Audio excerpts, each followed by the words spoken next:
Ceci est un livre audio autogénéré par Google. Du même auteur. Épistémologie fondamentale appliquée aux sciences sociales, L'Harmattan, 2012. P.J. Proudhon, L'Esprit libertaire, recueil de textes, Monde libertaire, 2009. Introduction conceptuelle à la science des organisations, L'Harmattan, 2003. Préface pour cette édition. Les premiers linéaments de ce travail, bien modeste alors, une quarantaine de pages, virent le jour dans le cadre d'un mémoire de fin d'études pour l'obtention d'un diplôme d'ingénieur, lequel ne nous fut jamais attribué. Si le domaine des Critical Management Studies, CMS, ne peut guère encore se prévaloir en France d'une affirmation particulière au sein du secteur de la gestion d'entreprise, la situation était bien pire dans les années 1970. Nous avons retrouvé quelques-unes de nos copies annotées par le corps professoral de l'époque, et zébrées d'inscriptions du type « idéologie de mort », mériterait 20 en sociologie, mais 0 en système d'organisation, etc. Cet état de fait apparaît d'autant moins surprenant que la catégorie socio-professionnelle de l'entrepreneur gestionnaire, celui qui crée des richesses et de l'emploi, est quasiment inexistante en France. L'on n'y trouve que le patronat, sphère d'appareil à dominante propriétarienne et protectionniste, contre la concurrence étrangère, l'État, les syndicats de salariés, etc. Il est peu d'écoles dites supérieures de commerce, ou d'ingénieurs à vocation industrielle, qui ne se conçoivent pas comme des annexes de notre tous auteux MEDEF. Dans l'univers anglo-saxon, la sphère du management dispose d'une reconnaissance publique, et son identité n'est pas oblitérée par les prérogatives du capital. Rien de comparable chez nous par exemple, avec l'American Academy of Management, où de surcroît les CMS constituent un courant d'expression spécifique. Il a été jugé opportun pour la bonne santé et la meilleure performance de l'institution de disposer d'une instance de mise en cause interne. Pour sa part, le ci-devant intervenant se résolut à l'époque à devoir prendre congé de son école d'ingénieur, et parallèlement à un engagement au sein d'activités professionnelles liées au métier de l'organisation, il entreprit des recherches universitaires en sciences humaines et sociales qu'il ne devait plus abandonner. La première édition de cet ouvrage fut publiée en 2003, Introduction conceptuelle à la science des organisations, L'Harmattan, à l'issue d'un travail de thèse d'État soutenu en 1997 devant un jury pluridisciplinaire. Après avoir connu une efflorescence au cours des décennies d'après-guerre, les divers corps de savoir qui composent la science des organisations semblent s'être dissous dans une masse de publications effectuées au titre des Organization Studies, relevant le plus souvent du genre spéculatif et phénoméniste et portant presque exclusivement sur le secteur économique des entreprises. Ceci s'explique sans doute par le fait que la plupart des chercheurs en la matière sont employés par des business schools et autres écoles supérieures de commerce. Cette situation introduit de surcroît une finalité quelque peu primitive. On s'intéresse aux résultats, plutôt qu'au fonctionnement des organisations. Un auteur fondateur et grand praticien comme Chester Barnard n'interpelle plus grand monde, même aux États-Unis. C'est au Japon que fut éditée une compilation de ses textes. Ajoutons qu'en deçà des Organization Studies s'étend un continent indéfinissable qui se revendique comme étant celui de la gestion et sauf exception, illustratif d'un type de degré zéro de l'écriture. Énoncé primaire et incohérent, usage psittacique du vocabulaire des sciences humaines, anecdotisme des faits justificatifs, promotion de produits miracles, etc. La question a été posée en France à propos du classement des revues de ce secteur, effectué au sein du CNRS par des auteurs appartenant certes à la science économique, mais néanmoins attachés à une rigueur minimale. Nombre de ces périodiques, sorte d'organes publicitaires de consultants, ont été résolument écartés du classement, et ceux qui subsistèrent furent généralement confinés en bas de liste. Un autre facteur explicatif de l'état courant de la science des organisations tient au statut des contributeurs salariés dans les politiques managériales d'aujourd'hui. Dans l'immédiat après-guerre, la fonction personnelle au sein des entreprises était conçue selon un modèle militaire. Recrutement, formation, paye, discipline. Vint ensuite l'ère des psychologues avec le courant des relations humaines, privilégiant les voies d'intégration des salariés. Enquête de satisfaction, commandement et communication, technique de motivation. Les années 1970 verront l'heure des sociologues avec les divers courants du développement organisationnel. enrichissement des tâches, cercle de qualité, management participatif, etc. Enfin, l'actuelle crise de développement mondial, renforcée par l'audience accrue des idéologies propres au libéralisme économique et à la souveraineté irresponsable du marché, ouvrira aux approches purement comptables du salariat, considéré comme une simple ressource fluidifiée autant que possible, un coût et pas même un actif.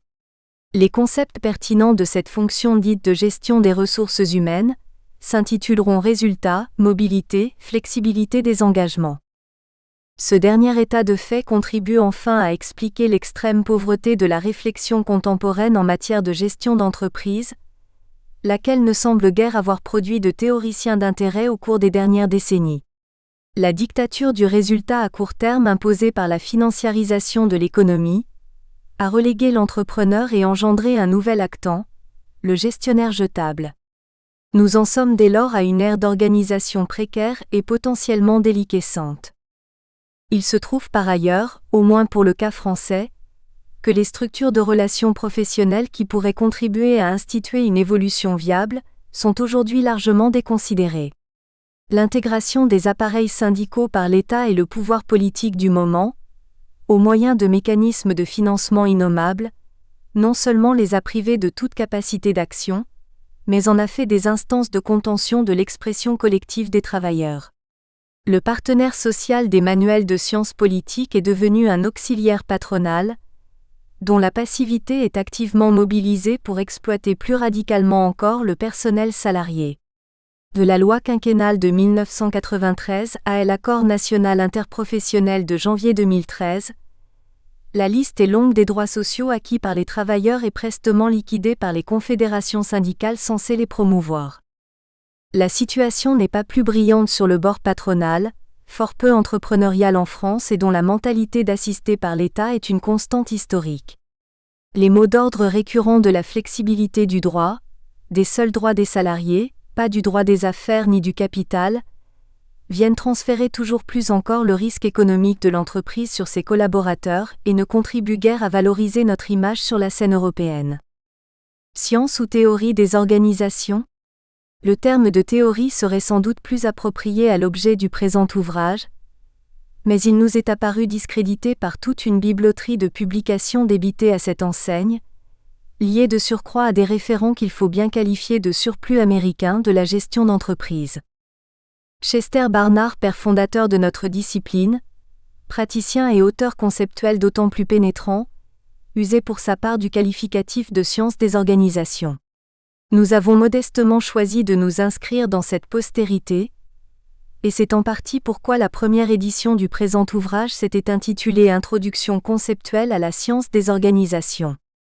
Toutefois, parler de science comme de théorie des organisations implique une prise en charge minimale de l'acquis historique de ce champ de réflexion, très largement recueilli au sein de ce qu'on appelle la théorie politique, à savoir les questions du vivre ensemble, d'organiser pour agir et autres approches dites constitutionnelles, lesquelles apparaissent superbement ignorées à l'étal du livre de gestion, du moins pour notre pays car le succès de la French Theory dans l'espace universitaire anglo-saxon avère ultimement pas autre chose qu'un éveil à cette dimension. Les destinataires de ce nouveau recueil sont multiples, à l'image des champs de connaissances où nous nous sommes inscrits. Théorie politique, sciences des organisations et toutes les disciplines appliquées aux situations de travail, et pour la pratique, des champs d'intervention où nous avons été insérés pendant près de 40 ans. Ces derniers interlocuteurs pourront trouver dans cet ouvrage une tentative d'établissement d'un bilan critique de la connaissance, cette appréhension étant effectuée selon toutes les dimensions pertinentes de l'objet. D'où le rejet marqué des corporatismes universitaires, qui encombre indûment les allées du savoir. Cette édition a été allégée d'une partie de ses composantes épistémologiques, celle-ci ayant depuis été développée pour faire l'objet d'une publication séparée. Nous y avons toutefois ajouté une nouvelle annexe historique relative au thème du contrôle ouvrier. L'ensemble de l'ouvrage a été révisé, et nombre d'exposés ont fait l'objet d'enrichissements. Enfin, des actualisations ont été apportées pour tenir compte des travaux et des événements significatifs dont nous avons eu connaissance. Introduction. Avertissement. Nous ne sollicitons pour cet ouvrage le cas échéant aucune approbation. Passionnés par le travail de la découverte et attachés à l'activité corrélative d'évaluation qui l'accompagne, nous n'apprécierions que trop de ne point contribuer aux errements que nous proposerons de relever au sein du corps de savoir usuellement recouvert par le vocable de science ou théorie des organisations. Une expérience propre de près de 40 années d'investigation en sciences humaines laisse malheureusement peu d'espoir que le présent exposé ne soit pas tombé ici ou là, au moins autant que d'autres, dans quelques travers. Nous ne sollicitons dès lors pour cet ouvrage qu'une critique sans concession. Elle pourra profiter à tous, chercheurs et praticiens, et la visée présumée de notre engagement y trouvera son compte, l'avancée de la connaissance. 2. Discipline et construction des faits. Jusqu'à quand mesureras-tu de la cendre? EPICTETE. Établir une connaissance d'une part, disposer d'autre part les éléments de connaissance acquis dans le cadre d'une hypothèse d'organisation de la réalité, circonscrit à peu près la démarche de tous les corps de savoir. Un problème sérieux se pose toutefois lorsque plusieurs disciplines prétendent s'appliquer à la connaissance du même objet, ce qui est le cas en matière de sciences des organisations.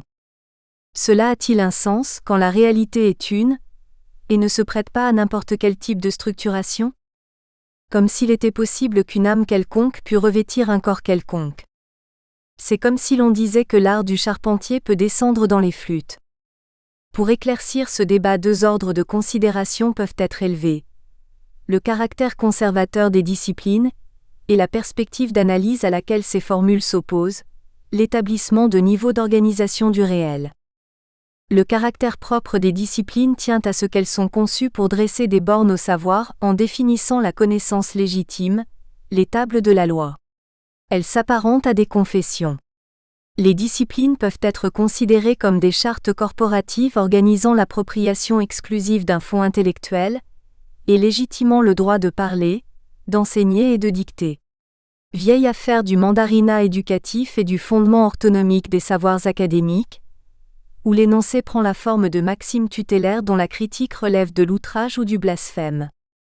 La seule justification que l'on pourrait accorder à l'institution d'une discipline est heuristique, l'investigation d'un champ de connaissances non accessible par les théories et méthodes de contrôle existantes. Il n'y aurait là de ce fait qu'une institution temporaire, destinée à s'effacer dès lors qu'une nouvelle homogénéisation du champ de la connaissance aurait été réalisée. Il est loisible d'observer que ce n'est pas ainsi que la connaissance est élaborée. Afin de parer à l'imputation de corporatisme, l'on a pu inventer une notion toute symptomatique, l'interdisciplinarité, une façon de conjoindre des énoncés bien souvent exclusifs en les juxtaposant. L'interdisciplinarité correspond à une stratégie de cartélisation du savoir pour mieux s'en répartir les profits, et bien évidemment les préserver de toute mise en cause. Nous pensons de notre côté que la seule considération qui doive guider un praticien et un chercheur immergés dans le monde qu'ils cherchent à comprendre, est celle de la chose à connaître, et que les hypothèses de travail à retenir, peu important où l'on s'adresse, sont celles qui s'avèrent les plus performantes pour la révéler objectivée. Dans ses propriétés internes et ses opérations pour un objet, le modèle fondamental demeurant ici celui d'une structure d'éléments et de relations, comme le suggère la théorie atomique. Dans sa causalité, pour un fait ou un événement. Contre les idéologies insoutenables de l'éclairage multiple, il convient d'ordonner les éléments de détermination de la chose à connaître, c'est-à-dire de hiérarchiser les niveaux d'organisation de la réalité, de spécifier les modes de fonctionnement des objets considérés au sein de ces niveaux. Par exemple en matière de comportement du travailleur salarié, le cadre d'analyse à même de rendre compte de l'ensemble des propriétés du réel nous paraît être le suivant. 12. On notera qu'il serait inapproprié d'associer les disciplines classiques du droit, de l'économie, de la sociologie ou de la psychologie par exemple, au niveau d'organisation ci-dessus apparemment correspondant. Chacune de ces disciplines capitalise des acquis de connaissances portant sur tous les niveaux que nous avons définis.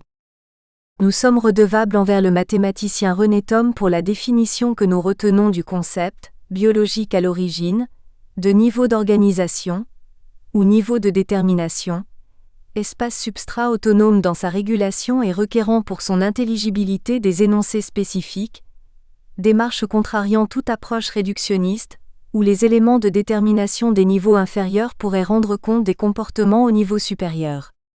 Par exemple, une interprétation de Beethoven par un quatuor à cordes ne serait pas autre chose que du crin de cheval frottant sur des boyaux de chat. Les niveaux d'organisation ne s'emboîtent pas l'un dans l'autre, ils sont hétérogènes. Tout au plus les niveaux supérieurs ou différenciés s'élèvent-ils sur les niveaux inférieurs, qui en sont comme les assises. La validation de toute conception nouvelle, c'est-à-dire la question de savoir quel est son contenu, et de quoi rend-elle compte exactement, impliquera dès lors d'avoir à la rapporter au niveau de détermination dont elle relève moins à la mettre en place, et dès lors à apprécier son influence relative moins lequel niveau spécifiera les principes d'analyse appropriés. Un bénéfice secondaire de cet ordonnancement est de préserver le champ de la connaissance des productions vides, mais capiteuses issues de la mode intellectuelle, sphère d'énoncés particulièrement bien fournie en matière de sciences des organisations, et qui encombre de leur inanité les divers registres de la communication, ouvrages, enseignements, etc. À cette approche que nous pourrions qualifier faute de mieux de pluridisciplinaire, nous ne voyons encore que peu de précédents. Signalons toutefois une contribution de Herbert Simon, Psychology and Economics, travail salubrement irrespectueux des corporatismes universitaires.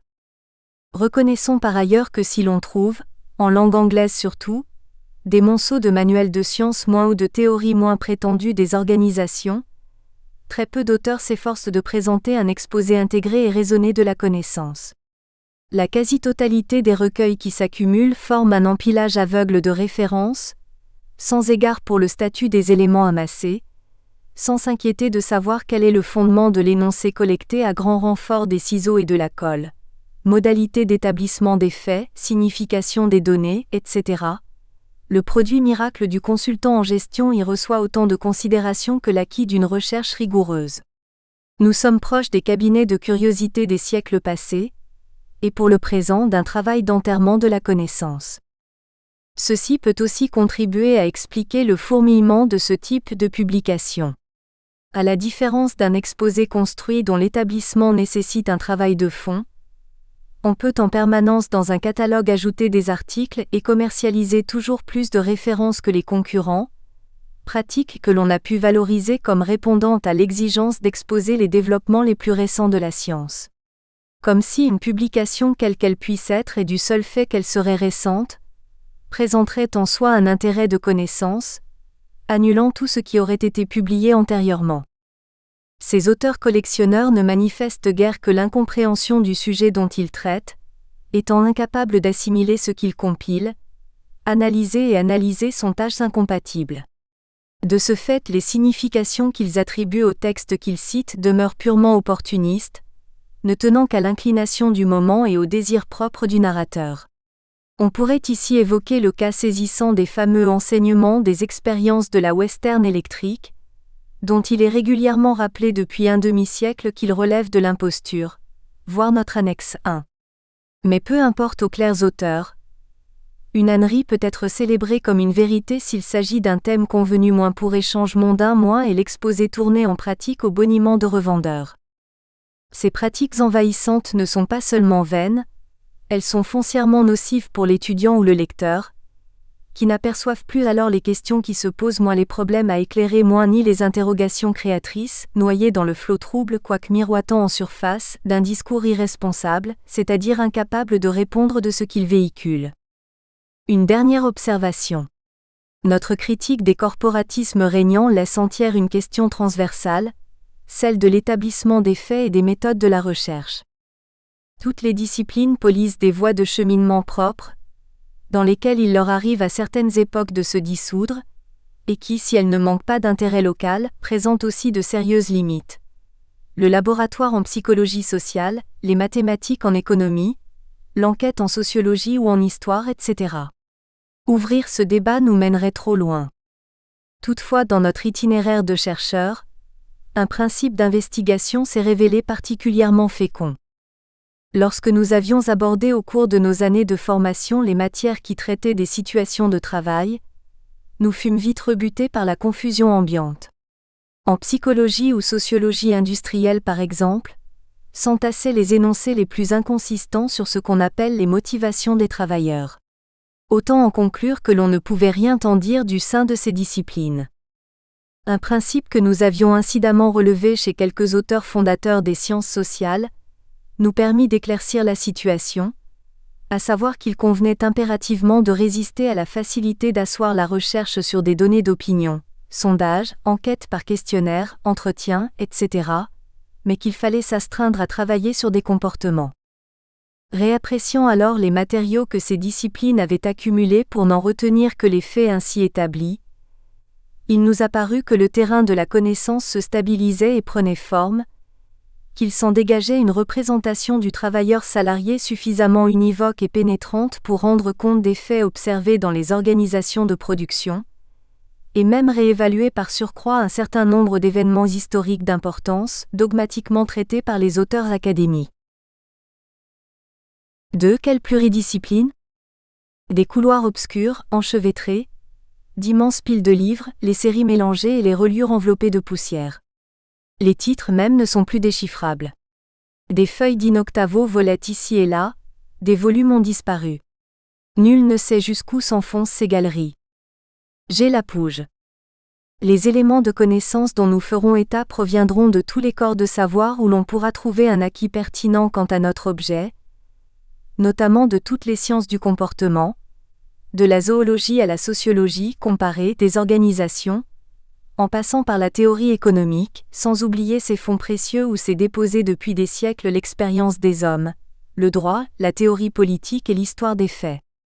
L'on observera dans ce prolongement que lorsqu'il nous arrivera de recourir à l'expérience des grands auteurs cliniciens en matière d'organisation de production, F. Taylor, H. Fayol, G. Barnard, P. Drucker, Haribo, tout comme à celles convergentes, des acteurs des mouvements sociaux du passé, c'est simplement parce qu'aucune connaissance contrôlée ne sera disponible.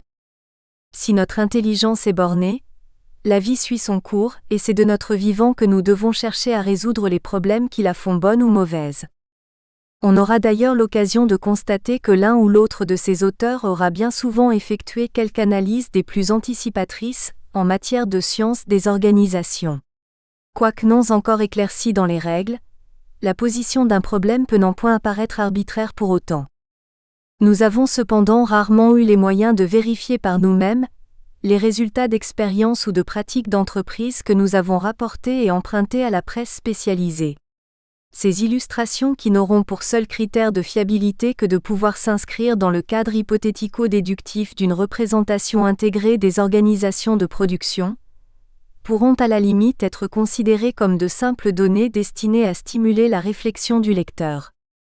Enfin, bien que l'intitulé de notre ouvrage puisse évoquer un travail sur une science générale des organisations, le thème des organisations de production en constituera la matrice générique, dans la mesure où il a de très loin été le plus élaboré. Un élargissement de cette perspective d'exposition sera toutefois effectué diachroniquement, en faisant d'éclater les concepts mis en œuvre en fonction de leurs origines et déterminations, ces dernières se rapportant d'ailleurs fréquemment à des phases de connaissance bien antérieures à la pensée des organisations de production. Transversalement, en s'efforçant d'assimiler tous les concepts appropriés que nous pourrons reconnaître au sein des disciplines appliquées à la connaissance d'autres types d'organisations, militaires, politiques, religieuses, etc. Cette approche génétique et comparée de la conceptualisation des organisations de production devrait ainsi permettre moins comme bénéfice secondaire ou plus-value, le concept est au choix, psychanalytique ou économique moins de dégager quelques points de réflexion universels en sciences des organisations. Nous poursuivrons cet exposé de principe par quelques considérations sur les disciplines d'expérience que constituent l'histoire des faits, le droit, et la théorie politique, dont la pertinence est souvent mésestimée tant de la part des chercheurs que des praticiens. 2. À l'histoire des faits, florilège. Ceux que nous appelons anciens étaient véritablement nouveaux en toutes choses, et formaient l'enfance des hommes, proprement. B. Pascal. Nous n'entendons pas ici sacrifier le travail de recherche à un genre spéculatif et gratuit, celui de la citation d'autorité. Mais pour éveiller la curiosité du lecteur et en tout cas situer l'intérêt d'une mise en perspective historique des problèmes, nous lui proposerons un certain nombre de conclusions qui nous ont été léguées par quelques auteurs occidentaux d'envergure. Aristote savant complet, à propos de l'un des plus anciens types d'organisation, l'État. C'est donc en regardant les choses évoluer depuis leur origine, qu'on peut ici comme ailleurs en avoir la vue la plus juste. C'est le processus de structuration qui rend compte d'une structure, principe d'analyse auquel ne dérogera pas à la fin du siècle dernier Émile Durkheim, qui avait initialement inscrit la discipline sociologique dans le cadre d'une théorie de l'évolution. Pour comprendre les phénomènes sociaux d'aujourd'hui, ne suffit-il pas de les observer tels qu'ils sont donnés dans notre expérience actuelle? Et n'est-ce pas faire une œuvre de vaine érudition que de se mettre à la recherche de leurs origines les plus éloignées? On ne connaît pas la réalité sociale si on ne l'a vue que du dehors, et si l'on en ignore la substructure. Pour savoir comment elle est faite, il faut savoir comment elle s'est faite, c'est-à-dire avoir suivi dans l'histoire la manière dont elle s'est progressivement composée. Pour pouvoir avec quelque chance de succès dire ce que sera la société de demain, il est indispensable d'avoir étudié les formes sociales du passé le plus lointain. Pour comprendre le présent, il faut en sortir. L'histoire, c'est aussi l'acquisition d'une conscience. Le recours à l'histoire est également indispensable pour apprécier en pleine connaissance de cause les fondements d'un énoncé, car les idées semble-t-il ne meurent jamais, mais sommeillent bien souvent. Sur des registres bien différents, retenons tout d'abord Frédéric Nietzsche et son évaluation du gai savoir.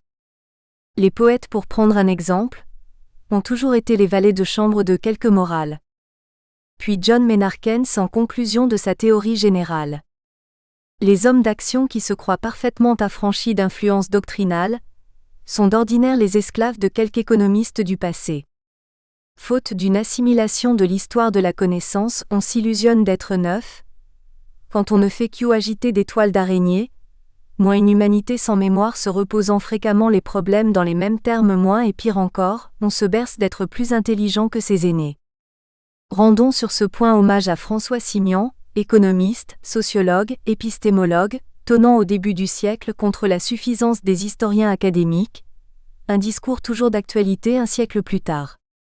Il serait trop long de montrer ici comment des œuvres d'historiens historisants s'égarent à étudier des problèmes qui ne se posent plus, ou ne se posent pas en ces termes, recommencent inutilement des recherches déjà poussées loin, retrouvent avec peine et retrouvent mal des résultats mieux acquis par ailleurs,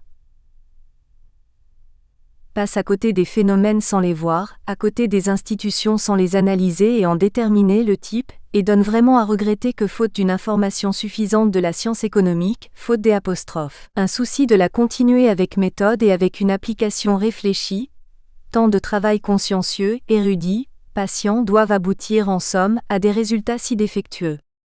Que dirait-on d'un explorateur naturaliste, qui partirait à l'étude de la faune et de la flore d'un pays sans s'être informé des connaissances déjà acquises, sans connaître la classification zoologique et botanique la plus récente, sans avoir la notion scientifique des phénomènes déjà étudiés et de ceux qui se proposent à l'étude immédiate et utile, sans connaître les caractères à observer dans leur importance relative, sans se préoccuper soit de reconnaître des types déjà classés, soit de déterminer et de fixer selon les règles scientifiques, le type des nouvelles espèces rencontrées en se dégageant des particularités individuelles et des contingences? Il n'y a pas d'un côté, une exploration qui se conduit suivant ses lumières propres ou au petit bonheur, et de l'autre une science naturelle. Il y a une exploration qui se met au service de la science. Il n'y a pas d'un côté une histoire des phénomènes sociaux et de l'autre, une science de ces mêmes phénomènes. Il y a une discipline scientifique qui, pour atteindre les phénomènes objets de son étude, se sert d'une certaine méthode, la méthode historique. Il y a un travail et inséparable de recherche et d'élaboration, d'analyse et de construction, d'information positive et de mise en œuvre inductive et systématique. L'histoire depuis toujours est le bilan heuristique de la connaissance et de l'expérience du passé moins, c'est-à-dire notamment de nos illusions et de nos erreurs moins et de leur mise à l'épreuve dans le temps. Hérodote d'Halicarnasse présente ici les résultats de son enquête, afin que le temps n'abolisse pas les travaux des hommes. L'histoire est l'école de la vie. S'agissant de notre objet, faut-il remémorer que la science des organisations est portée par quelques 25 siècles de pratique, du moins pour ce qu'il en a été écrit, et que si l'entreprise industrielle n'a que 2 siècles d'existence, ce qui n'est déjà pas rien, les bureaucraties sont de tous les temps? Que le traitement des rapports collectifs est au moins aussi vieux que le droit, ou la théorie politique? Enfin et tout au moins pour l'Occident, que cette science des organisations repose sur des assises monumentales, le droit romain comme foyer générateur des principes d'organisation moderne et son rameau privilégié toujours florissant, le droit administratif? Une anecdote. Nombre d'auteurs retiennent volontiers René Descartes et son discours de la méthode de 1637 pour dater l'origine des principes d'analyse rationnelle en Occident. Or, sur le sol même de la gestion d'entreprise, Olivier de Serres, ministre de Henri IV, avait publié en l'an 1600 un théâtre d'agriculture et ménage des champs relatif à la conduite des exploitations agricoles. Qui déclarait-on ? La science de l'agriculture est comme l'âme de l'expérience. La science ici sans l'usage ne sert à rien, et l'usage ne peut être assuré sans science. Comme l'usage est le but de toute louable entreprise, aussi la science est l'adresse au vrai usage, la règle, et le compas de bien faire. Je leur ajoute pour compagne, la diligence, afin que notre ménager ne pense pas devenir riche par discours et remplir son nid en ayant les bras croisés. Car nous demandons du blé au grenier, non en peinture, préface. L'ouvrage se déploie en 123 chapitres et quelques 1600 pages dans l'édition in 4 degrés de l'époque. Enfin l'exigence conceptuelle y est constante. Le traité de l'économie politique publié en 1615 par Antoine de Montchrétien, auteur dramatique toujours étudié et patron de manufacture, vaut également d'être mentionné. Tout cela revient à ce point. Qu'en l'État aussi bien qu'en la famille, c'est un heurt mêlé de grandissimes profits de ménager bien les hommes selon leurs particulières et propres inclinations. Au sommaire des matières principales du premier livre du traité, figurent les têtes de chapitre suivantes. Des arts mécaniques, de leur ordre et utilité. Du règlement des manufactures. L'emploi des hommes. Les problèmes posés en science des organisations sont donc de très vieux problèmes, et nous aurons plus d'une fois à constater au cours de notre exposé qu'il n'est pas possible d'affirmer que nous leur avons constamment apporté de meilleures solutions, du moins pour ceux que nous n'avons pas perdus de vue. 2.2 Le droit dans les rapports collectifs. Tout ce bruit de droit. Tiers. Le droit apporte une information capitale dans les sciences sociales, il constate. Sous l'écume des idéologies travestissantes, il observe des rapports entre les individus et ces rapports de force sociétaux qui l'instituent font la loi. Au sein d'une société civile égalitaire, le droit a tout d'abord une fonction pacificatrice. C'est un mode de régulation impersonnel et prévisible des rapports collectifs et des conflits d'intérêts. Il préserve les citoyens de l'arbitraire et des solutions de force. Le droit est la garantie d'un libéralisme politique, puisque nier les droits d'un sujet, salarié compris, c'est dénier un droit de propriété et engager à terme un processus de guerre civile. Le droit institue des règles du jeu moins sans règles, il n'y a pas de jeu ni d'économie, et moins encore de société moins et constitue de ce fait l'assise de rapports économiques évolués. Que l'on songe par exemple aux constructions minutieusement élaborées du droit des sociétés et des porteurs de capitaux. Sans l'édifice juridique, tout s'écroule. C'est pourquoi un certain discours gestionnaire si vieux revendiquant la flexibilité des règles du droit est absolument discréditant vis-à-vis de ses auteurs. Il ne manque d'ailleurs pas de chefs d'entreprise pour se déclarer humiliés en tant que tels, par ce genre de propos. Une illustration saisissante du droit considéré comme assise des rapports économiques, et par là inaccessible aux coups de force idéologiques, fut offerte par les débats jurisprudentiels autour de l'ex-article L122A12 AL2, devenu L122.4A1, du Code du travail. Cet article issu d'une loi du 19 juillet 1928 stipule: s'il survient une modification dans la situation juridique de l'employeur, notamment par succession, vente, fusion, transformation de fonds, mise en société, tous les contrats de travail en cours au jour de la modification subsistent entre le nouvel employeur et le personnel de l'entreprise. La Cour de cassation avait progressivement étendu le bénéfice de cette disposition à des situations où les employeurs en cause n'avaient pas de lien juridique entre eux, notamment au cas des concessions de marché. Il y a concession de marché lorsqu'un entrepreneur principal cède à un tiers pour une durée généralement déterminée, une activité au sein de sa propre exploitation. Gardiennage, manutention, restauration, etc. La situation était alors la suivante. Lorsqu'un contrat de concession venait à échéance et qu'à la suite d'un nouvel appel d'offres le sous-entrepreneur initial perdait le marché, l'entreprise qui devenait concessionnaire de l'activité avait obligation de conserver à son service le personnel embauché par son prédécesseur et de poursuivre l'exécution des contrats de travail existants. Un revirement de la position du tribunal suprême s'effectua au milieu des années 1980. Cédant au chantre du libéralisme économique doctrinaire, l'Assemblée plénière de la Cour de cassation décida le 15 novembre 1985 que la seule perte d'un marché n'emportait désormais plus mutation du lien de subordination pour les salariés concernés. Ceux-là devaient dès lors demeurer sous la dépendance de leur employeur initial, qui, sauf possibilité de réemploi sur un autre marché, pouvait alors procéder à leur licenciement. La réponse du terrain ne tarda guère et surprit beaucoup. Ce fut pour les principales activités en cause, une succession d'accords professionnels visant à s'affranchir de la nouvelle jurisprudence de la Cour de cassation, de manière à maintenir les pratiques antérieures, accords tous conclus, précisons-le, à l'instigation de syndicats patronaux. Manutention ferroviaire, 24 février 1986. Restauration collective, 28 février 1986. Nettoyage industriel, 4 avril 1986. Manutention des aéroports de la région parisienne, 16 juin 1987. Cet état de fait constitua l'exemple rare à une époque de flexibilisation tous azimuts des rapports professionnels en entreprise, d'une sécurité d'emploi délibérément offerte aux salariés par leurs employeurs. Quel fut le motif de ces engagements ? Il apparut aux dirigeants des professions en cause que les coûts de transaction induits par la déstructuration des anciennes normes de régulation professionnelle étaient incomparablement supérieurs aux gains à en attendre. Lors de chaque renouvellement de marché, les entreprises concernées devaient assumer des mesures de licenciement pour l'une moins avec versement des indemnités et accomplissement de la procédure légale moins puis de recherche et réembauche de personnel pour l'autre, et ceci relativement à un volume de main-d'œuvre qualifié non seulement guère extensible, mais de surcroît dont la contraction était à craindre, car des salariés pressentant un licenciement attendent pas le dernier moment pour rechercher un nouvel emploi, et évidemment dans le cas présent, hors d'une profession devenue trop insécurisante. Enfin, sur le strict plan économique, cette situation était d'autant plus inacceptable pour les petits concessionnaires, qu'ils ne pouvaient plus alors soutenir par la qualité de leurs prestations la concurrence des grosses entreprises, temporairement en situation de force sur le plan des capitaux et des moyens organiques.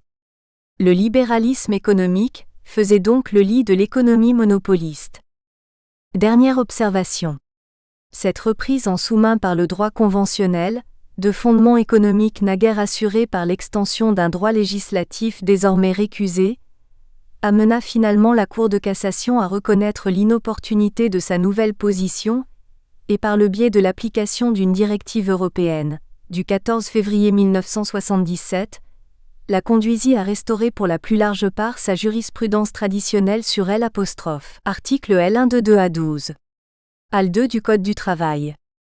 La question du droit importe d'autant plus qu'en matière de situation de travail par exemple, une foule de dispositions est d'ordre public et dont la violation, tout comme en droit commercial ou en droit fiscal, est passible de sanctions pénales, voire pour le chef d'entreprise d'une interdiction d'exercer, art. 131-6 à 11 du Code pénal. Enfin, la connaissance du droit est indispensable aux gestionnaires innovateurs, dans la mesure où le droit introduit un certain nombre de contraintes à l'évolution, en ménageant notamment un passage obligé par des institutions de rapport professionnel. Les points de résistance juridique qui se démarquent alors ne matérialisent pas autre chose que des barrières de protection collective vis-à-vis desquelles il n'y a pas d'autre moyen de composer que par le recours à la négociation. Toutes ces contraintes n'ont d'ailleurs pas été dressées à l'instigation des seuls travailleurs et de leurs organisations. Soit pour exemple le thème managérial quasiment symptomatique de la participation des salariés à la gestion de l'entreprise. L'idée est apparue à propos de partage des bénéfices, au tout début du XIXe siècle sous la plume de J.C.L. de Sismondi. Elle fut ensuite valorisée par l'école fourriériste, puis mise en œuvre par le chef d'entreprise Edmy Leclerc. Mais celui-ci fut en butte, si l'on peut dire, à tout son temps. Reproduisons ici quelques passages d'un rapport de haute police le concernant, daté du 21 septembre 1843. Préfecture de police, secrétariat général. Rapport. Les ouvriers peintres du Sieur Leclerc se sont formés en association de secours mutuel. Une décision ministérielle du 28 septembre 1838 autorise leur association et approuve leur règlement. Le Sieur Leclerc, maître entrepreneur, est leur président honoraire et leur trésorier tout à la fois. Le règlement de cette association ne comporte aucune clause qui admette les ouvriers à participer dans les bénéfices de travaux entrepris par M. Leclerc. Déjà, et au mois de mars 1842, le Sieur Leclerc a demandé à M. le préfet l'autorisation de réunir dans ses ateliers de 60 à 80 ouvriers pour les faire participer dans les bénéfices de son travail.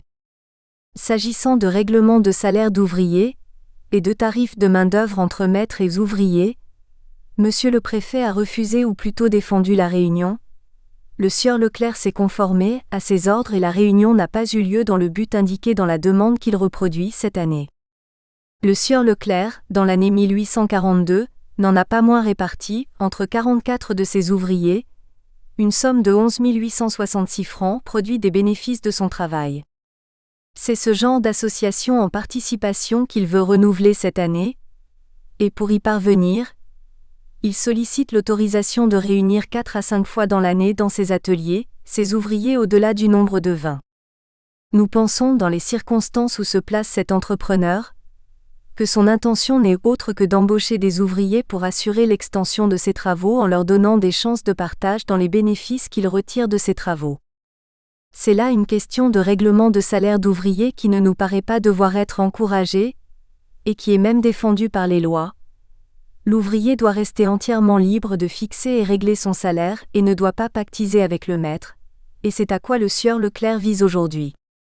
Sous ce rapport, les autorisations qu'il sollicite nous paraissent devoir lui être refusées. Si la police n'intervient plus aujourd'hui dans les questions de participation, les tribunaux n'en demeurent pas moins mobilisés sur cette question. Le fameux motif de licenciement relatif à la perte de confiance fut initialement forgé pour justifier le licenciement de salariés cadres auxquels leurs employeurs reprochaient précisément d'avoir voulu s'immiscer dans la gestion de l'entreprise. Comme type d'agissement sanctionné, citons l'établissement de propositions de réforme d'une gestion comptable, une prise d'initiative sans doute économiquement justifiée mais contraire aux souhaits de l'employeur, des divergences d'appréciation sur une politique commerciale, etc. Autre lieu commun organisationnel, le thème de l'inopportunité superfluité du droit. Au regard de l'histoire des idées, ce thème est issu de la politique communautariste des auteurs romantiques, fin XVIIIe début XIXe siècle. Les seules finalités devant prévaloir entre les êtres humains, car seule morale moins et ô combien gratifiante quant à la jouissance du sujet moins sont les engagements de personne à personne et la fusion des consciences entre les individus. À s'inscrire dans ce courant, l'on n'en doit pas moins s'interroger sur ce qu'il est possible de fonder sur des sentiments, car il n'y a rien de plus mobile qu'un investissement affectif. C'est notamment pour en prévenir les complications, et le cas échéant en anticiper le règlement d'une manière prévisible, que la plupart des codes civils ont édicté qu'un mariage, l'association la plus intime entre deux êtres humains, devait s'effectuer sous la forme juridique du contrat moins au-delà de la réglementation très ancienne de ses conditions, âge, parenté, publicité, etc. Si l'amour est aveugle comme l'affirme un dicton populaire, le juriste répond que le mariage lui rend la vue.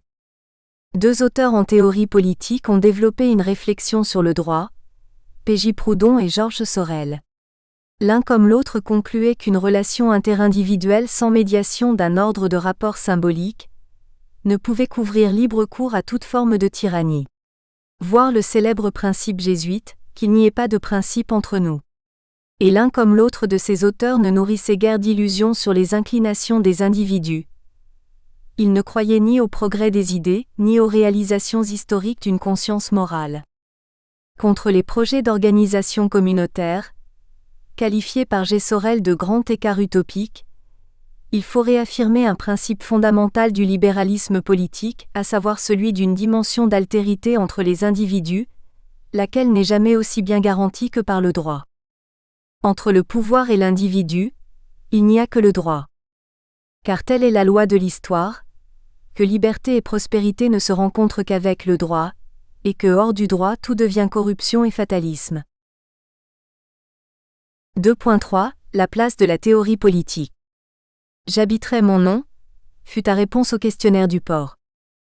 Saint John Perse exil VI. La théorie politique bien avant le droit, constitue un corps de savoir susceptible non seulement de rendre compte très largement de l'évolution passée, mais aussi d'anticiper tout uniment la rétroaction sur l'entreprise de la même et simple évolution des rapports interindividuels au sein de la société civile. Dans les sciences sociales, la sphère politique est un endroit au mieux occulté par la caricature qu'offrent des échanges sociétaux, l'économie du pur libéralisme. Celle-là qui se conçoit académiquement comme une microéconomie moins étude du comportement d'agents élémentaires, moins, est tout aussi épurée que l'économie d'agrégat promue par Karl Marx et J.M. Keynes. Le schématisme du marché pur engendre l'illusion d'une identité immédiate des intérêts en présence, alors que cette identité ne se réalise que rarement à court terme, mais le plus souvent à l'issue de phases intermédiaires dans la composition des rapports collectifs, où les intérêts des individus divergent et s'affrontent parfois durement. Il n'y a pas d'harmonie naturelle des intérêts, et moins encore de main invisible régulatrice des rapports collectifs.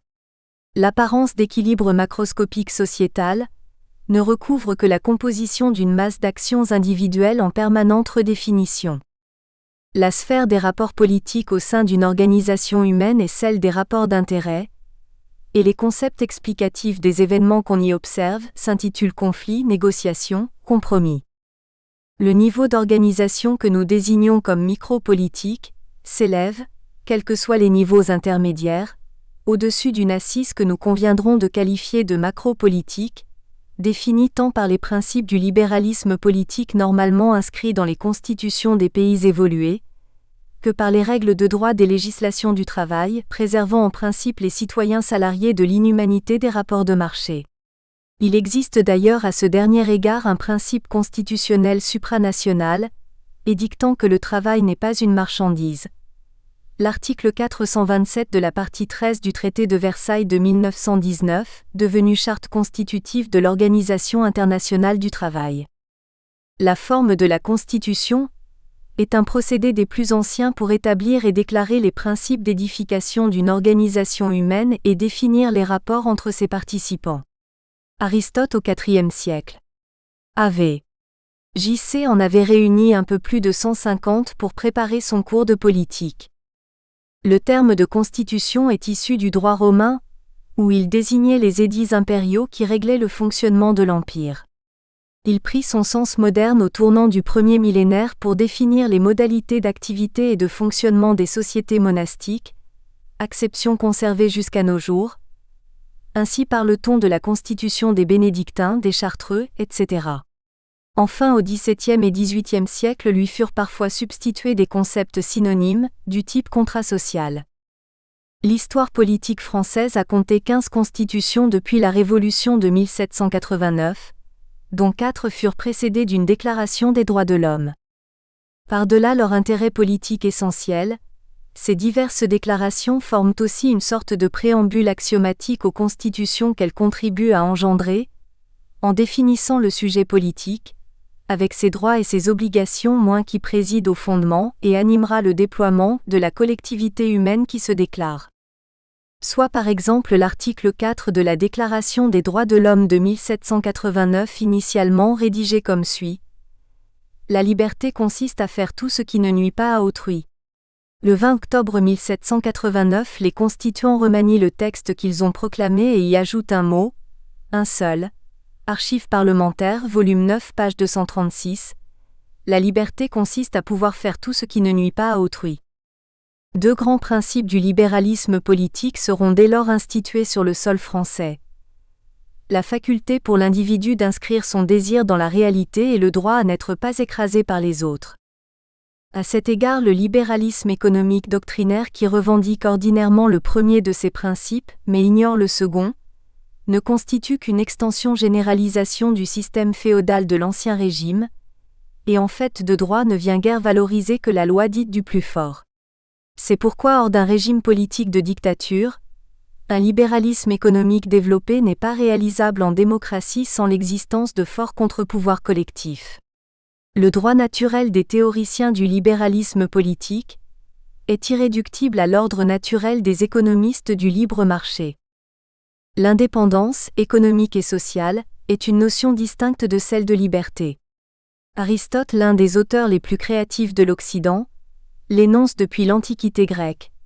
La finalité de toute théorie politique est de conjurer la dépendance moins réalisée une autarkeia, autarcie, autonomie moins considération prolongée quelques 20 siècles plus tard par l'un des grands théoriciens du libéralisme, John Locke, toute situation de dépendance est foyer de guerre civile. L'on comprend dès lors pourquoi le système capitaliste peut représenter une contrainte macroéconomique insupportable pour beaucoup, et contre laquelle les auteurs qualifiés de socialistes édifieront leurs projets. La contrainte pour chaque citoyen d'être placé pour la satisfaction de ses besoins, sous la dépendance des détenteurs de capitaux et propriétaires de moyens de production. Introduire en matière de sciences des organisations l'enseignement de la théorie politique, revient donc à devoir s'efforcer d'assumer des ordres de faits aussi envahissants qu'ils sont par ailleurs antagoniques, car le premier de ces registres de connaissances récuse assez largement les exigences humaines que le second s'efforce de préserver, l'autonomie des individus. Nota. Au travers de ces questions perce une cause fondamentale de l'insuffisance chronique de la réflexion état-unienne en matière de sciences des organisations, notamment le caractère primaire au regard de l'humaniste européen, des manuels édités dans ce pays.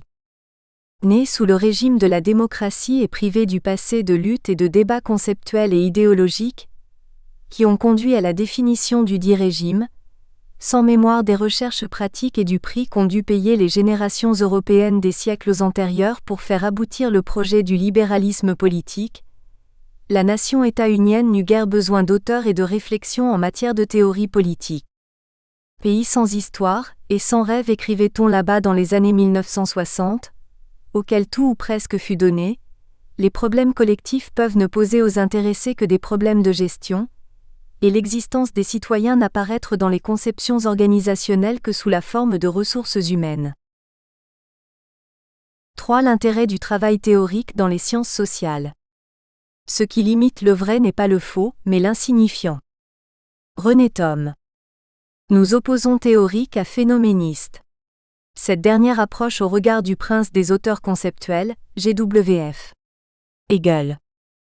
Fait dépendre la science de la perception immédiate et des caprices fortuits de l'imagination, la fait se dissoudre dans la bouillie du cœur et de l'enthousiasme, la livre à la contingence subjective de l'opinion et de l'arbitraire, la construit dans une cire molle où n'importe quelle fantaisie peut s'exprimer. Toute approche phénoméniste est ainsi passible des imputations d'arbitraire ou de gratuité, l'anecdotisme, d'idéalisation, c'est-à-dire où le désir propre de l'intervenant règle le débat, et dans tous les cas se déploie dans un espace discursif inconscient de ses limites.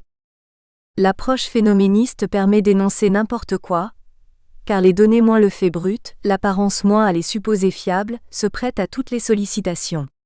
Seule leur insertion dans un cadre d'interprétation théorique peut stabiliser leur qualification. Quelques illustrations. Au regard du sens commun, la baleine est un poisson et la chauve-souris un oiseau, alors qu'il s'agit dans l'ordre zoologique de mammifères. Le baobab est un arbre et même le plus gros des arbres, alors qu'il s'agit d'une herbe, plante constituée de cellules à grande capacité de rétention d'eau. Il existe des paradoxes en mathématiques, alors que cela ne signale guère la plupart du temps qu'une insuffisance de maîtrise d'un problème. Ainsi s'est-on longtemps régalé des démonstrations de Zénon d', philosophe et logicien grec du 5e siècle av.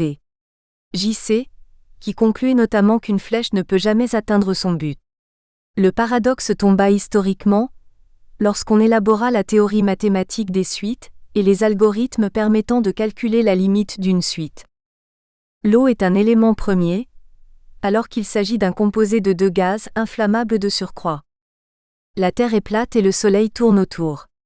Si la Terre était ronde, déclaraient les auteurs anciens, il existerait des hommes qui auraient la tête en bas, les pieds en haut et tomberaient dans le ciel. L'hypothèse extravagante de l'attraction universelle est depuis venue régler le débat. Méditons également sur la parabole connue des aveugles et de l'éléphant. Peut-être se souvient-on qu'un des aveugles tâtait les pattes de l'éléphant et prenait l'animal pour un arbre. Un autre tâtait sa queue et déclarait que c'était une corde. Un troisième tâtait son flanc qu'il trouvait tout à fait semblable à un mur. Celui qui tâtait son oreille parlait d'un éventail. Cela ressemble plutôt à un épieu, disait celui qui tâtait les défenses.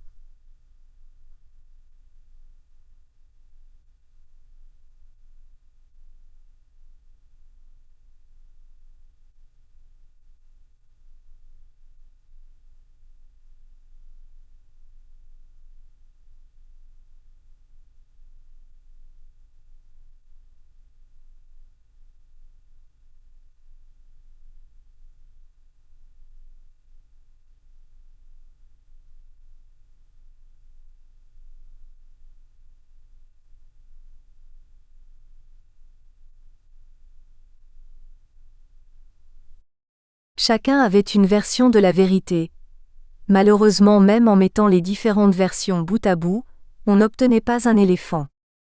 L'objet, support des phénomènes sensibles, existe en soi, fini moins au sens mathématico-physique du terme moins, mais chaque observateur en fonction de ses schèmes de perception s'en forme une représentation qui lui est propre.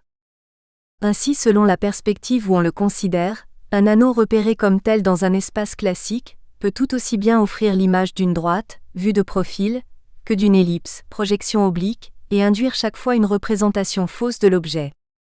Les 1001 facettes de la grande ville qu'apprécient les touristes en fonction de leurs inclinations ne composent bien évidemment pas la ville ordonnée et construite, que sillonne par exemple un chauffeur de taxi.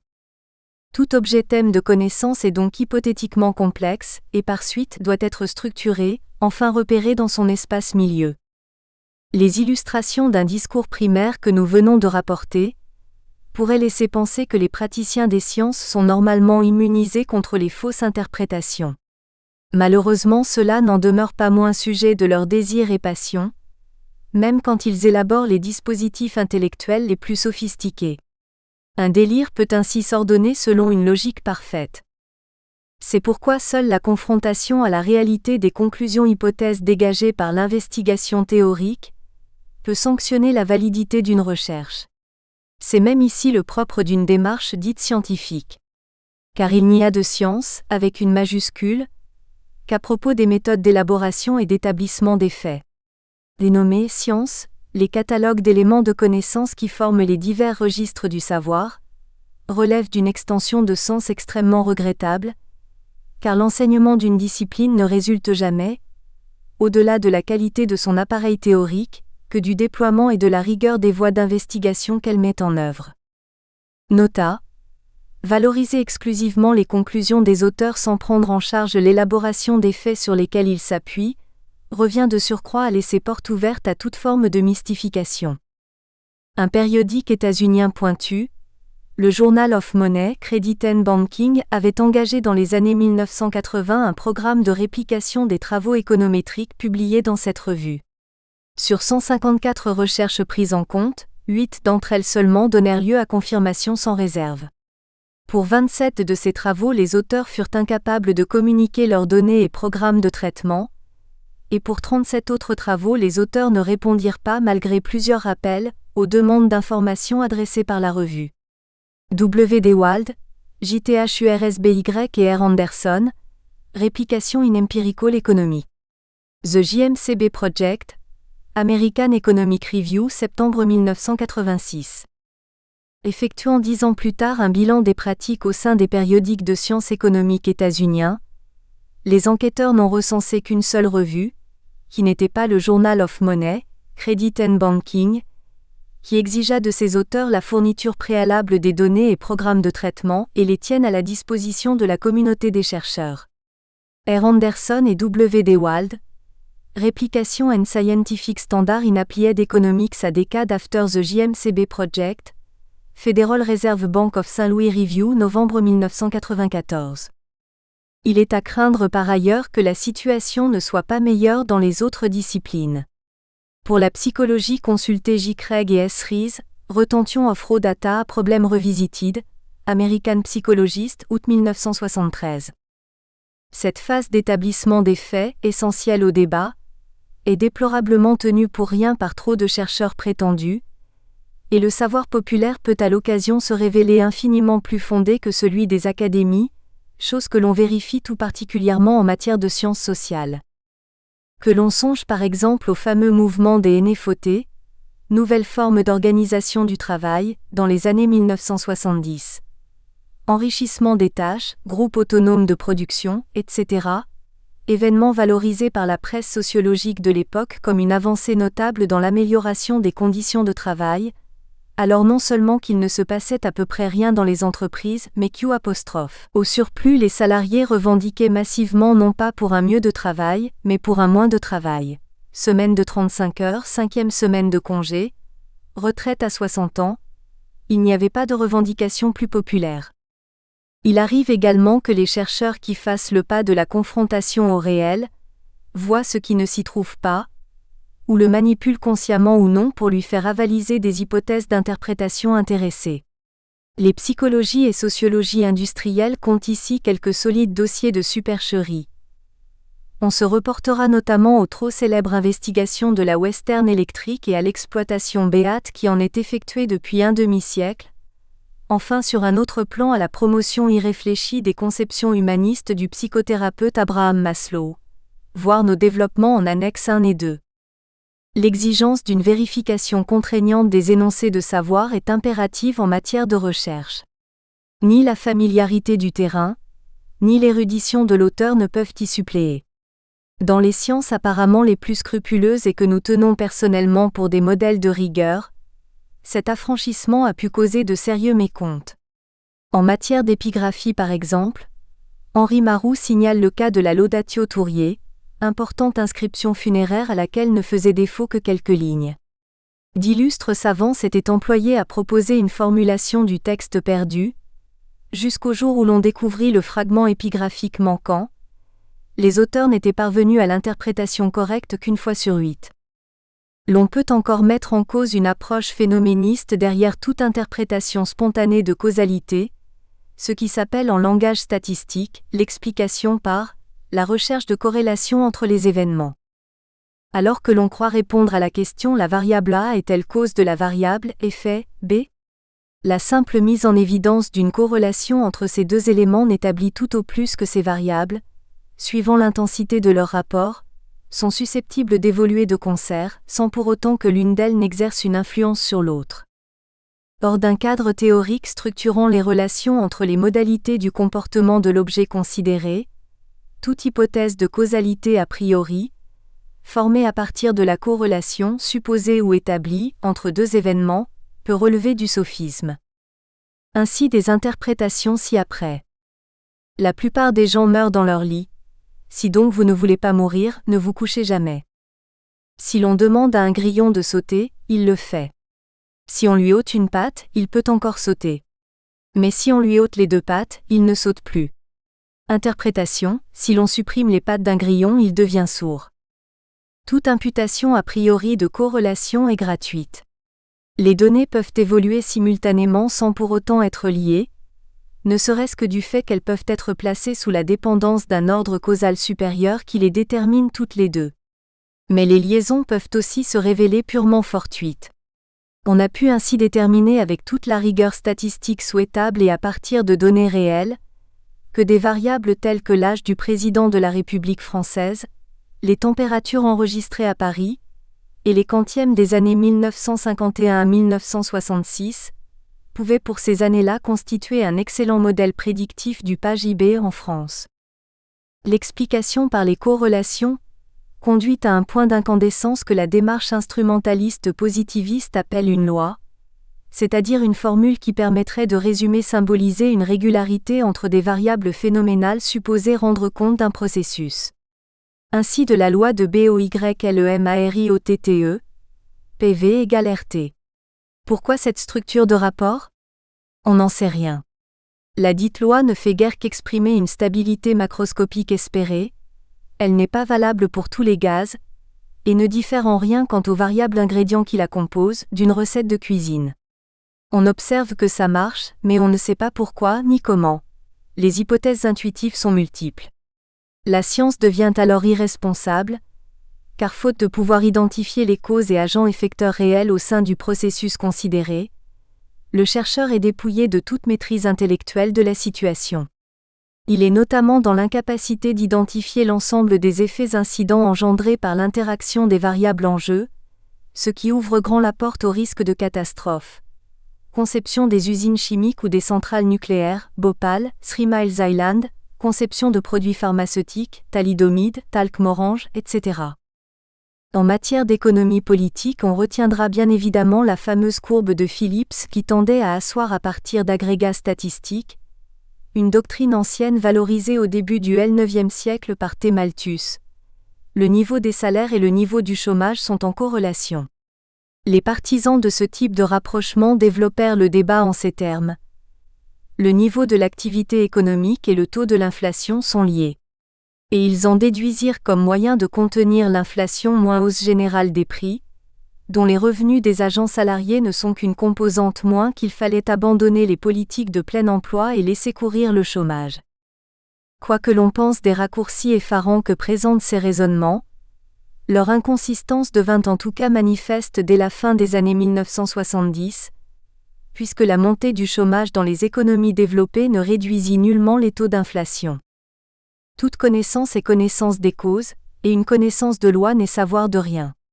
L'approche instrumentaliste du réel, résidant dans la quête d'une efficacité a priori sans chercher à connaître le mécanisme des faits, relève d'une philosophie de l'action irresponsable. Enfin, la voie de l'inférence spontanée pour la qualification tant des données que de leurs relations est d'autant plus arbitraire qu'un même effet peut résulter des causes les plus diverses. L'hypothèse contrôlable d'interprétation du réel ne peut qu'être déduite d'un ensemble théorique, explicatif, et non pas induite de représentations subjectives. Cet énoncé d'interprétation est alors qualifié d'hypothético-déductif. Il n'y a de science que dans la mesure où l'on plonge le réel dans un virtuel contrôlé. Et c'est par l'extension du réel dans un virtuel plus grand, que l'on étudie ensuite les contraintes qui définissent la propagation du réel au sein de ce virtuel. Le défaut d'approche théorique de la réalité conduit en dernier lieu à un travers dans la constitution d'un corps de savoir, que François Simian dans son débat avec les historiens a magnifiquement qualifié d'analysme, Année sociologique, L905-1906, volume 10, page 542, à savoir l'empilage juxtaposition de données de toutes sortes sans s'interroger sur leur statut. Le contraste entre l'analysme et ce que l'on pourrait appeler un savoir construit intégré, apparaît au plus net lorsqu'on rapproche deux disciplines vouées au même objet d'étude, telles que la psychiatrie et la psychanalyse. D'un côté un catalogue de nosographies artistiques sans cesse réaménagées et au sein desquelles l'affectation du patient demeure toujours contingente, de l'autre une théorie structurale de la jouissance et de ses impasses, angoisse, inhibition, symptômes, etc. Cette propension à l'analysme chez les auteurs de sciences humaines nous conduit à différencier deux types d'engagement en matière de recherche. Celui de l'enquêteur qui analyse, et s'appuie de surcroît sélectivement sur du fait brut comme s'il s'agissait de fondations pour former ses conclusions, alors que l'approche descriptive n'explique rien et décrit même faussement, voire plus haut. Celui du chercheur ou du savant pour user du langage d'antan, qui analyse et assimile, s'efforce d'éclairer les données et se sert d'une théorie pour les révéler et les conceptualiser, met à l'épreuve des hypothèses explicatives et relance sans cesse le processus de connaissance. L'ornière phénoméniste où verse trop de recherches en sciences sociales, fait d'un corps de savoir prétendu non seulement un bric-à-brac de données, mais aussi une affaire d'opinion. Sociologie essayiste, histoire événementielle, morale des faits divers et savoir de courant d'air. Ce qui explique tant l'instabilité des corpus que la division des auteurs et la multiplication des revues, organes d'autant de cercles troglodytiques. Il n'y a rien de plus fluide et vacillant, mais aussi générateur de rivalité, qu'une opinion moins les termes spéculatifs et spéculaires relèvent du même socle sémantique. Enfin, ce sont les données phénoménales mêmes qui sont appelées à se dissoudre, situation proche de celle de la géographie médiévale où l'établissement des mapes-mondes devait à peu près tout au désir du cartographe. Tracé fantaisiste des continents, emplacement arbitraire des fleuves, promotion de contrées imaginaires et d'êtres surnaturels, etc. Les disciplines mathématisées comme la science économique moins à distinguer de l'économie politique, soit en langue anglaise les notions d'économics et politico-l'économie moins, prétendent ordinairement échapper au naufrage spéculatif du fait de la consistance logique de leurs exposés. Quand bien même l'on ne doive pas dénier un intérêt heuristique à ce labeur, l'exercice n'en demeure pas moins contemplatif, la référence au réel n'intervenant qu'à titre anecdotique, situé entre le schématisme des constructions à la Vaucanson et le néant, car il arrive fréquemment que l'intellect tourne à vide ou à l'exercice de style. Soit une pile de boîtes, supposons que l'on ôte celle du bas et que les autres tiennent en l'air. Au sein même des sciences dures, c'est-à-dire des sciences de la matière, on a pu estimer que le recours à l'outil mathématique comme moyen d'investigation, hors quelques applications d'espèces, n'avait pas été significatif, et que le développement de la physique par sa mathématisation demeurait une voie d'investigation peu féconde, en tout cas paresseuse. Constat prolongé en mathématiques pures à propos du travail de formalisation du groupe Bourbaki. Aucun théorème neuf ne semblerait en être résulté. Si la place de l'outil mathématique parmi les voies de la découverte n'apparaît pas avoir été historiquement décisive, il n'en va toutefois pas de même quant à la représentation du réel, car on ne décrit exactement moins d'effets construits moins qu'en mesurant, et en ajustant le dispositif de mesure à la réalité considérée. Il est manifeste que les physiciens n'auraient pas élaboré le champ de connaissances que constitue l'électronique, s'ils en étaient restés aux échelles de mesure des électriciens en bâtiment. De même pour la chimie et la pharmacie. Oskar Morgenstern, économiste et grand mathématicien mais aussi pourfendeur d'analysme. Il usait à cet égard du qualificatif de pointillisme proposé aux auteurs usuellement désignés au sein de la discipline comme littéraire, le système d'équations suivant. Les écritures ont apparemment des termes proches, mais la résolution des équations donne les résultats ci-après. Soit un écart de 200 000 unités pour les valeurs des variables. Cette disponibilité vis-à-vis du réel relève sans doute en matière de recherche, de ce que l'on pourrait qualifier d'une sensibilité clinique. Étude de cas. Note sur l'essayisme, les rapports entre protestantisme et capitalisme. Certains courants d'analyse sociologique ne constituent guère que l'élaboration d'un genre littéraire appliqué aux faits sociétaux, l'essai, type d'exercice ressortant par excellence de l'invocation de corrélation, mais devenu inconscient de ses limites. Soit pour illustration le thème de l'origine protestante du capitalisme. Max Weber au début du XXe siècle a développé une série de considérations tendant à accréditer l'hypothèse d'une causalité de la morale protestante quant à l'efflorescence du capitalisme à partir du XVIe siècle. Il excipait principalement de deux traits de conduite, communs à ces deux courants. Un ascétisme séculier, continence pour les théologiens, abstinence pour les économistes, moteur tant de l'accumulation du capital à des fins utilitaires que de l'emploi rationnel de cette ressource. Une vocation des sujets considérés à s'engager dans des activités créatrices de services ou de production de biens.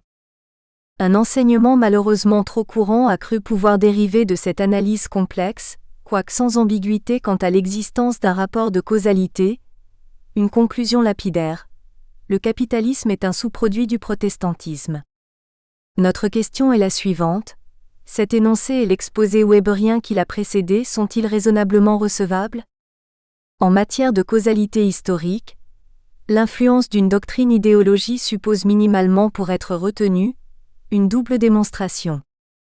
Le relevé tout d'abord d'une inflexion dans le cours des événements, l'irruption de faits sociaux nouveaux à expliquer, dans le cas présent le capitalisme. L'action causale effective et nécessaire de la variable idéologique invoquée, action exclusive par ailleurs de toute autre influence, ici le protestantisme. Première question. Le phénomène capitaliste est-il une réalisation du XVIe siècle, ère de la Réforme ? La réponse est négative. Les formes initiales de l'économie dite capitaliste apparaissent dès le XIe siècle au sein des républiques italiennes, villes-États émancipés à la faveur des conflits entre l'Empire germanique et la papauté. Florence, haut lieu de développement intellectuel et artistique, deviendra ville libre en 1115. Une classe bourgeoise assise sur le pouvoir de l'argent, enrichie par les activités industrielles et les échanges commerciaux, s'y substituera à l'ancienne hiérarchie du sang, aristocratie ou féodalité. Cet espace d'organisation humaine autonome engendrera une pensée libre, notamment une philosophie valorisante du nouvel acteur de la cité, l'homme d'action, négociant ou intervenant politique. Jean-Pic, comte de la Mirandole, rédigera en 1486 une oratio sur la dignité de l'homme, authentique manifeste de l'humanisme. Toi l'homme, tu te développes selon ta libre volonté. Naguère soumis à quelques structures dominantes, l'individu devenait auteur et acteur, sujet historique pourvu d'une liberté de choix et d'une capacité de transformer le monde. Sur le plan politique, Nicolas Machiavel procédera à une célébration de cet individualisme roi dans son traité de Principetibus, Le Prince 1513. Séculairement érigée au sein de ses puissances d'argent et bien qu'en rivalité politique avec elle, l'Église romaine ne pouvait pas manquer de succomber à la tentation, de l'enrichissement. Toutes les réformes monastiques du temps en témoignent. À la veille du XVIe siècle et des scissions doctrinales dans le christianisme, la protestation contre la corruption de l'appareil ecclésiastique sourd de toutes parts. À Florence même Jérôme Savonarole, qui s'imposait comme un restaurateur des mœurs, sera excommunié en 1497 par le pape à scandale Alexandre VI Borgia.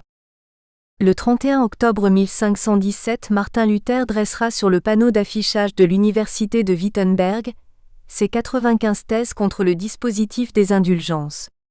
Le théologien allemand y dénonçait le sommet de l'infamie religieuse, puisqu'il était possible pour un chrétien de pécher à prix d'argent. On peut dès lors répondre à la seconde de nos questions et prendre la mesure de l'incongruité de l'affirmation sociologique courante, puisque loin d'annoncer l'avènement historique du capitalisme, la réforme protestante naissait précisément d'une répudiation de ses excès. Ajoutons s'il en est besoin que l'exploitation du christianisme était pilotée par la famille des Fugger, gigantesques entrepreneurs du temps, enfin que l'excommunication de Luther fut prononcée en 1520 par le pape Léon X, fils de Laurent le Magnifique, mécène de Florence et chef de file de la grande bourgeoisie des Médicis.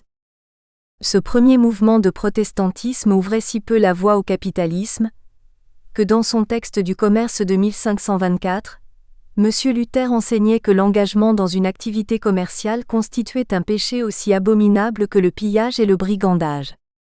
C'est avec Jean Calvin qu'une théologie réformée favorable au capitalisme s'avancera sur la scène de l'histoire.